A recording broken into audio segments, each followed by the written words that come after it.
श्री स्वामी समर्थ. प्रिय भक्तांनो, आज आपण पाहणार आहोत पुराणिक बुवांचे मनोरथ पूर्ण ही स्वामी चरित्रामधील एक परम पवित्र कथा. भक्तांनो, स्वामी चरित्रामधील अशा कथा ऐकणे ही एक प्रकारे स्वामींची सेवाच आहे. स्वामींची सेवा केल्याने मनातील सगळ्या इच्छा पूर्ण होतात. याचा अनुभव लाखो लोकांना म्हणजेच स्वामी भक्तांना आलेला आहे.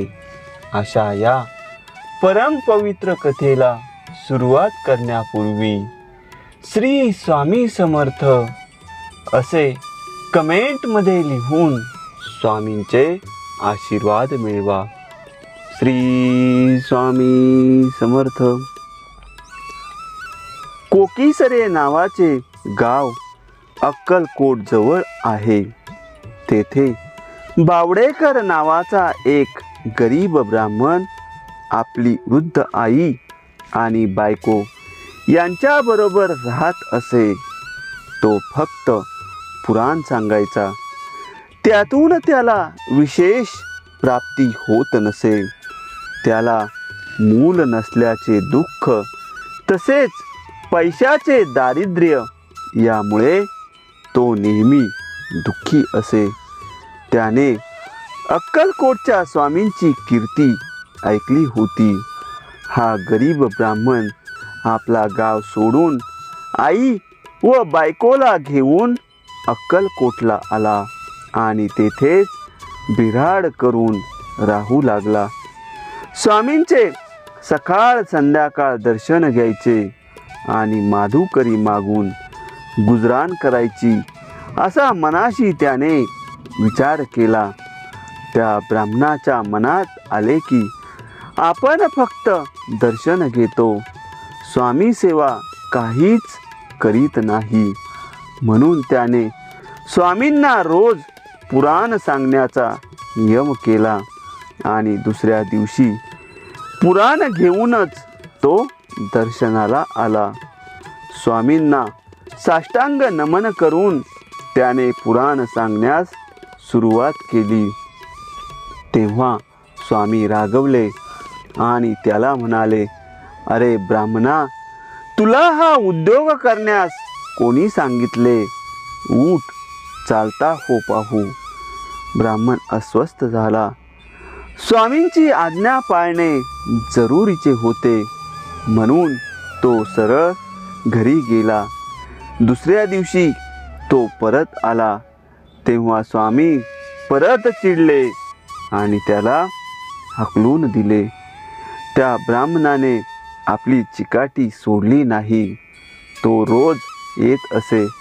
असे बरेच दिवस गेले, परंतु स्वामींनी पुराणिक बाबांना आपल्या दरबारात पुराण सांगू दिले नाही. बुवांना आपण काय पाप केले हे कळत नव्हते.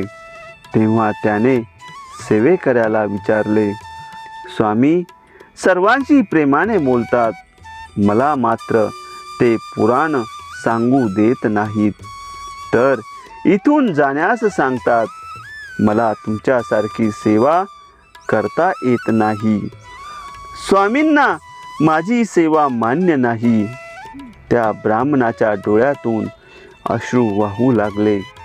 तेव्हा सेवेकरी म्हणाले, गेल्या जन्माची तुमची पातके असतील. ब्राह्मणाला हे ऐकून खूप वाईट वाटले. साक्षात दत्त अवतारी स्वामींना मी डोळ्यापुढे नकोसा झालो आहे.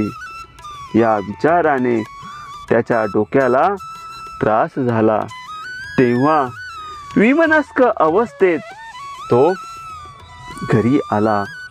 एकदा अमावस्येच्या रात्री त्यांनी बायको व आई झोपली आहेत असे पाहून मनाशी ठरवले की आता जगण्यात काही अर्थ नाही. ईश्वरानेच आपले अस्तित्व नाकारले आहे. आपण या लोकांपासून दूर जायचे असा विचार करून त्याने घर सोडले. गावाबाहेर खाजा पिराचा दर्गा होता. जवळच मुसलमानांची स्मशानभूमीही होती. ती एका डोंगराला लागूनच होती. त्या डोंगराजवळ बुवा गेले.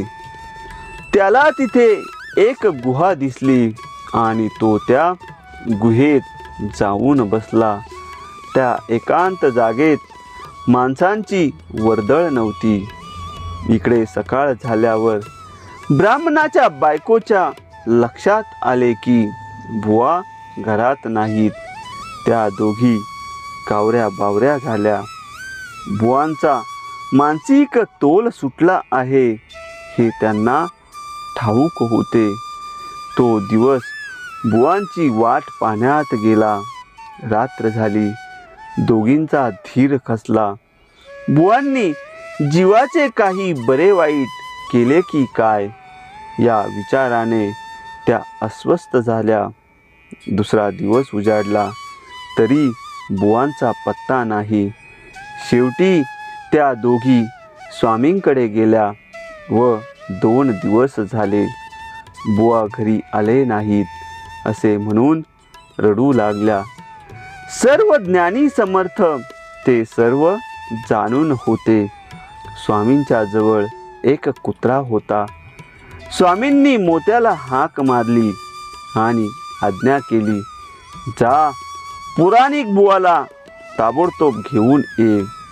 मोत्या धावत निघाला आणि थेट त्या डोंगरातल्या गुहेत आला. बुवांनी मोत्याला पाहिले तेव्हा त्यांच्या लक्षात आले की स्वामींकडून बोलावणे आले. बुवा लगेच त्या कुत्र्याबरोबर स्वामींकडे आले आणि त्यांचे चरण धरले. स्वामींनी बुवांना जवळ बोलावले आणि म्हणाले, घरी जा. त्यांनी स्वामींना नमस्कार केला आणि बायको आईबरोबर घरी गेले. त्या रात्री त्यांना स्वप्न पडले. तेव्हा त्यांच्या असे लक्षात आले की गेल्या जन्मी आपण कसाई होतो. अनेक पशूंचा वध आपण केला होता. आपण पापाचे धनी झालो. परंतु एका ब्राह्मणाला आपण मदत केली म्हणून हा ब्राह्मण जन्म आपल्याला मिळाला. गेल्या जन्मीच्या पातकामुळे हा जन्म दारिद्र्यात व दुःखात गेला. त्याची मनात खात्री झाली. हा दृष्टांत स्वामींनीच आपणाला दिला. बुवा सकाळी उठले. स्नान संध्या करून स्वामींकडे धावत गेले. तेव्हा स्वप्नांचा उलगडा झाला आणि स्वामींच्या कृपेने पापे संपली होती. स्वामींनी त्यांना जवळ बोलावले आणि त्यांना पुराण सांगण्याची आज्ञा दिली. बुवांच्या डोळ्यातून आनंदाश्रू वाहू लागले. धन्य होऊन ते स्वामींपुढे नतमस्तक झाले. भक्तीमध्ये हवी चिकाटी, संत पाहताती तुमची कसोटी. भक्तांनो, अशा प्रकारे स्वामी चरित्रामधील ही पवित्र कथा संपन्न झालेली आहे. पुढील पवित्र कथा ऐकण्यासाठी चॅनलला सबस्क्राईब करा आणि स्वामींचे आशीर्वाद मिळविण्यासाठी कमेंटमध्ये श्री स्वामी समर्थ असे लिहा.